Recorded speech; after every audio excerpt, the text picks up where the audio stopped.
আসো, আজকে আমরা বীজগণিতীয় রাশি সম্পর্কে জানবো। ওকে, তোমরা আগে কখনো বীজগণিত পড়োনি। এই ফার্স্ট তোমাদের বীজগণিত পড়া হবে। তো শুরু করি, আসো।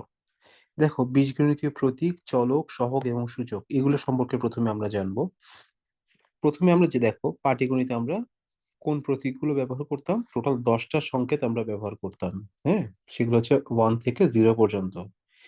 আর এরপর তো বীজগণিতে হচ্ছে আমরা যেগুলো ইউজ করতে পারি, যে অ্যালফাবেট ইউজ করতে পারি, ABC, এগুলো ব্যবহার করতে পারি, XYZ। ওকে, তো কোনগুলোকে চলক বলে? হুম, চলক হচ্ছে যেটা পরিবর্তন হয়। কি হয়?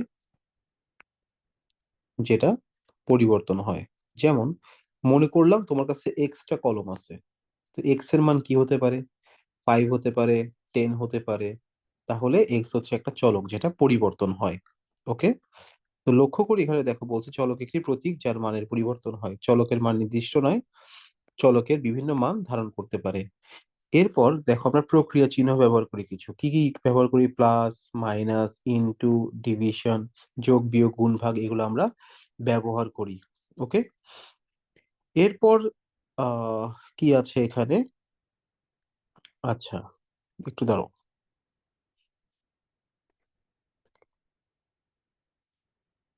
তাহলে দেখো, তোমার এখানে বলছে যে নিচের বীজগণিত রাশি দ্বারা কি বোঝায়? 8x, 8x মানে কি? 8 এর সাথে এক্স এর সাথে 8 গুণ, তাই না? A+5B মানে কি? A এর সাথে বি এর 5 গুণের যোগ। 3x - 2 কি হবে তাহলে? এক্স এর 3 গুণ থেকে 2 বিয়োগ। এগুলো তোমরা জানোই। আর এটা হচ্ছে যে এক্স এর এ গুণের সাথে। হ্যাঁ, আচ্ছা, একটা জিনিস একটু বুঝাই বলি তোমাদেরকে। এখানে এখানে যে এ বা এক্স যেগুলো ব্যবহার করা হয়েছে,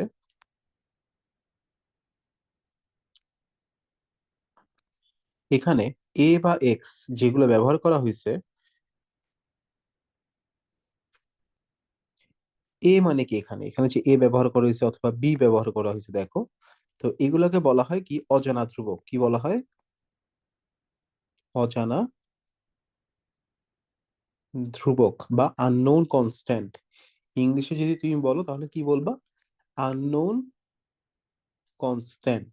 হ্যাঁ, মানে এ এর একটা মান 5 হতে পারে, A=5 হতে পারে, 6 হতে পারে, যে কোনো মান হতে পারে যেটা আমরা জানি না। ঠিক একইভাবে বিও একটা অজানা ধ্রুবক। তাহলে এখানে কি হচ্ছে? এ আর এক্স এর গুণফলের সাথে বি এবং ওয়াই এর গুণফলের সমষ্টিকে 4 দিয়ে ভাগ। এরপর এখানে এগুলো তোমাকে প্রকাশ করতে বলছে। আশা করি তোমরা এগুলো পারবে, এগুলো খুবই ইজি। হ্যাঁ, যে এক্স এর 5 গুণ থেকে ওয়াই এর 3 গুণ বিয়োগ করো। তো এগুলো খুবই ইজি, এগুলো তোমরা দেখলেই সবগুলা পারবা। ওকে, এরপর বীজগণিত রাশি দ্বারা এগুলো দ্বারা কি বুঝায়? এখানে কি বুঝি? এক্স এর 7 গুণ, 5 থেকে এক্স এর 4 গুণ বিয়োগ। এখানে কি বুঝি আমরা? এক্স এর 8 গুণের সাথে 9 যোগ। হ্যাঁ, এখানে হচ্ছে 2 কে এক্স দিয়ে ভাগ, এবং কি 3 কে ওয়াই দিয়ে ভাগ করে প্রাপ্ত ভাগফলগুলোকে কি করতে হবে? যোগ করতে হবে। ওকে, এরপর এখানে এগুলো আশা করি তোমরা সব পারবে। এক্স এর দ্বিগুণের সাথে থেকে ওয়াই এর 5 গুণ, তাহলে 2x মাইনাস কি হবে? 5y। এক্স এর সাথে ওয়াই এর 8 গুণ, তাহলে x+8y। এক্স এর দ্বিগুণ থেকে ওয়াই এর 3 গুণ, তাহলে twice x minus 3y। X কে 9 দ্বারা গুণ করে প্রাপ্ত গুণফল থেকে 4 বিয়োগ। হ্যাঁ, তাহলে এক্স কে 9 দ্বারা গুণ করলাম, 9x হলো। প্রাপ্ত গুণফল থেকে 4 বিয়োগ। একটি সংখ্যার দ্বিগুণের সাথে অপর একটি সংখ্যা 3 গুণ যোগ। একটি সংখ্যার, মনে করলাম সংখ্যাটা এক্স, তাহলে এক্স এর দ্বিগুণের সাথে অপর একটি সংখ্যা, আরেকটা সংখ্যা বললাম ওয়াই, তাহলে ওয়াই এর 3 গুণ মানে 3y যোগ করা। ওকে, এখন আসো বীজগণিতের রাশি এবং কি পদ। ওকে, তো বীজগণিতীয় রাশি বলতে কি বুঝায়? রাশি হচ্ছে, ধরো আমি লিখলাম এখানে 3x + 2y + 7, তাহলে এটা একটা রাশি। ওকে, তো এখানে প্রত্যেকটা হচ্ছে যতগুলোতে যোগ চিহ্ন থাকবে, যোগ অথবা বিয়োগ। একটু আমি বুঝাই বলি এগুলো। ধরো আমি এখানে লিখলাম 2x + 3y + 7, 4x - 5y - 3, তাহলে দেখো এটাও একটা রাশি, এটাও একটা রাশি। এরপর লিখলাম 2x into 4y into 5z। এরপর লিখলাম 2x divided by 3y into 4z plus x.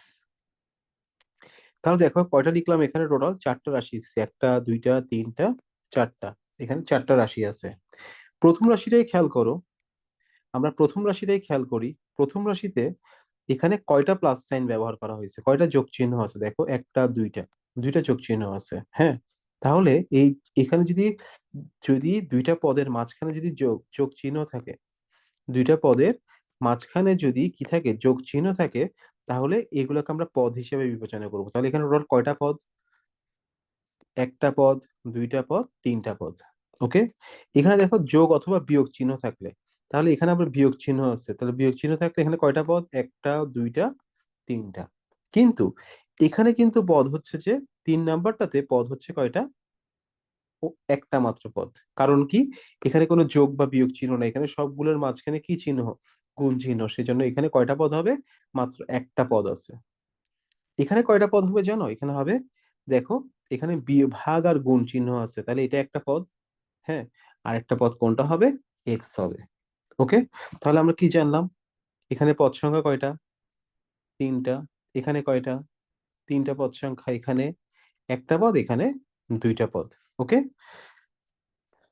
তাহলে হুম, তাহলে এখানে 4x হচ্ছে একটা একপদী, এটা হচ্ছে দ্বিপদী, আর এটা হচ্ছে একটা ত্রিপদী রাশি। ওকে। এখন দেখো তোমার একটা কোয়েশ্চেন করা হয়েছে, সেই কোয়েশ্চেনটা কি, সেই কোয়েশ্চেনটা হলো যে নিচের রাশিটিতে কয়টি পদ আছে, পদগুলো কি কি। তাহলে দেখো এখানে কয়টা পদ, এখানে একটা, দুইটা, তিনটা, চারটা, টোটাল কয়টা পদ, চারটা পদ আছে। ওকে। পদগুলো কি কি, তাহলে পদগুলো এটা একটা হবে, এটা একটা হবে, এটা একটা হবে, আর এটা একটা হবে। ওকে, চারটা পদ আলাদা আলাদা করে লিখে দিবা।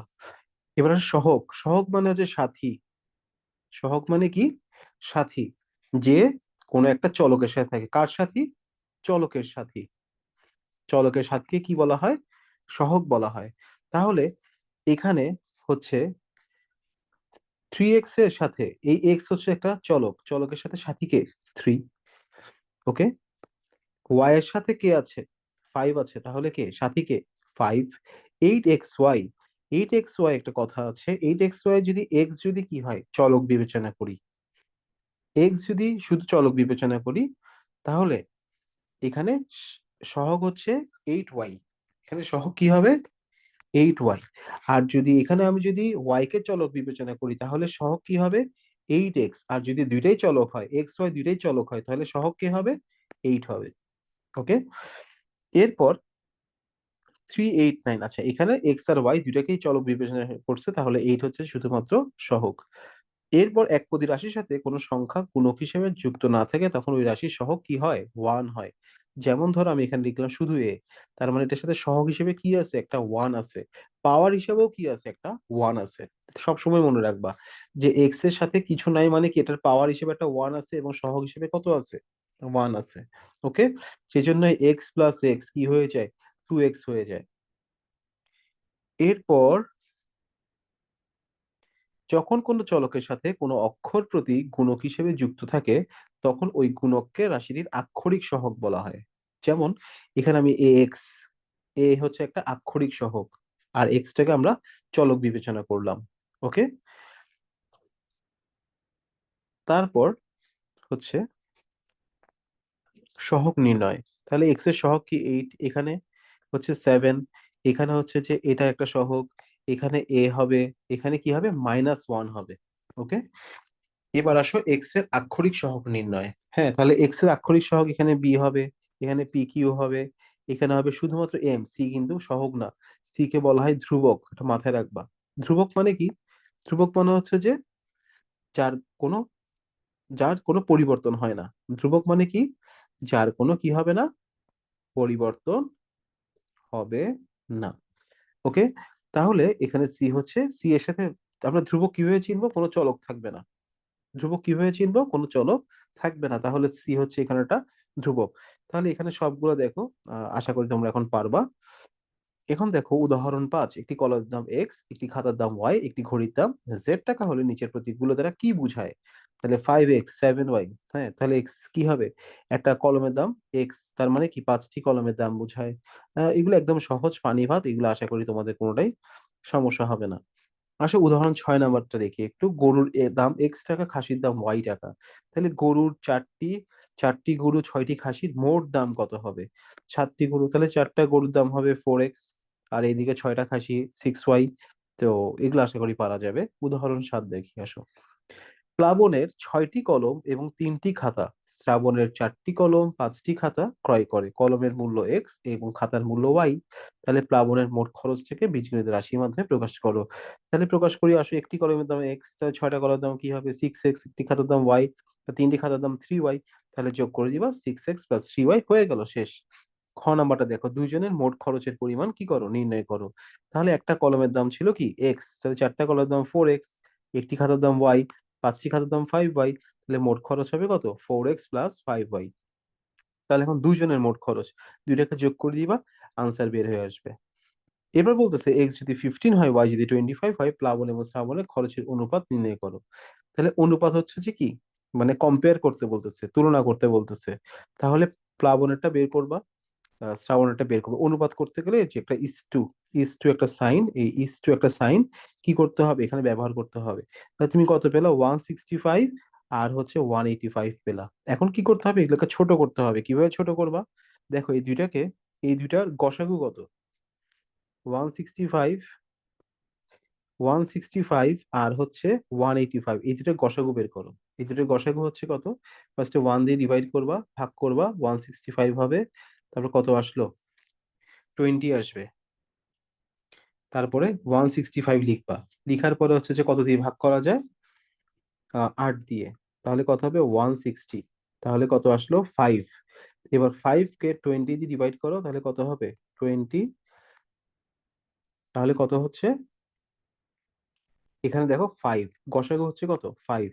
তাহলে এবার 5 দিয়ে কি করতে হবে আমাদেরকে, এখানে দুইটাকে 165 কে এবং 185 দুটাকে ভাগ করতে হবে। তাহলে আমরা কি পাবো 33:37 পাবো।